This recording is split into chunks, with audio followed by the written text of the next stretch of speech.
Monsieur Maurice Kamto a un capital politique important. Tout le monde qui a à cette élection, personne dans les 8 dernières années, 7 dernières années, n'a eu un tel capital.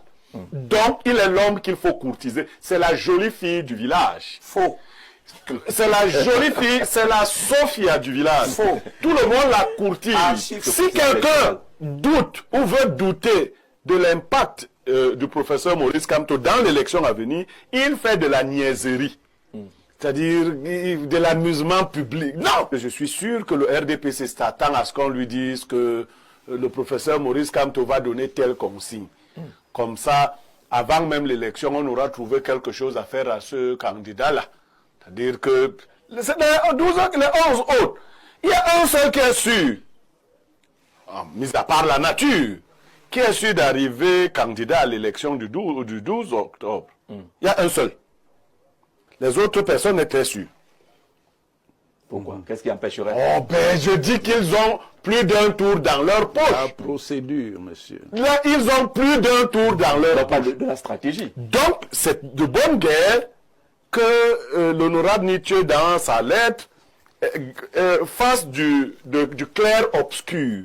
Il montre en cachant ce qui y est. Tout à fait, si on le lit entre les lignes, il dit bien que moi, je préfère m'arrêter au professeur Maurice Kamto. Donnera des consignes particulières. Le moment n'est pas encore venu. Donc, ça dit qu'il y a une ouverture. Je ne peux pas m'imaginer que le professeur Kamto laisse aller son électorat à volo. Non. Je serais un mauvais leader. Non, je ne peux pas imaginer cela.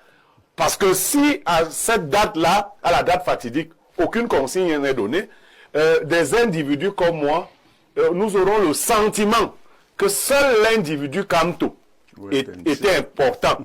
Mais je ne pense pas que ce soit le cas. Je pense que les entraves qui ont été mises sur son chemin, ne peuvent lui donner toute la valeur à laquelle il doit aspirer, que si maintenant, lui-même, aide quelqu'un d'autre à porter le flambeau qu'il n'a pas pu porter. Il faudrait qu'on sorte par cette voie. Il n'est pas éliminé de la cour, il n'est pas mort. Non. Toi qui parles non. Si quelqu'un doute ou veut douter de l'impact du professeur Maurice Kamto dans l'élection à venir, il fait de la niaiserie. C'est-à-dire de l'amusement public. Non. Parce qu'il faut le préciser, actuellement Maurice Kamto n'est plus candidat. C'est lui qui peut faire du Il n'avait jamais été susceptible il a été candidat. C'est lui qui peut faire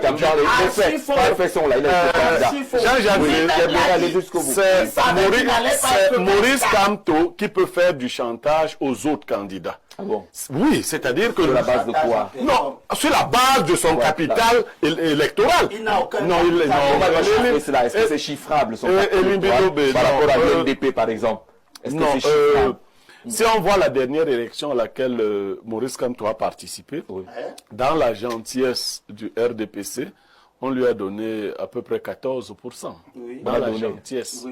Oui, en fait, quand on vous donne, il faudrait multiplier ça par un certain coefficient.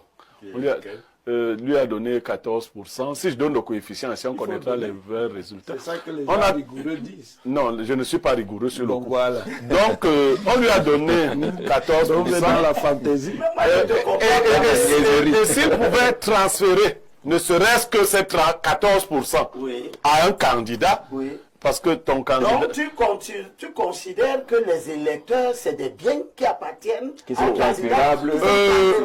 Quand le RDPC dit qu'il a son sommier politique qui ne change pas, vous ne dites pas la... Son sommier politique, ce n'est pas ses électeurs.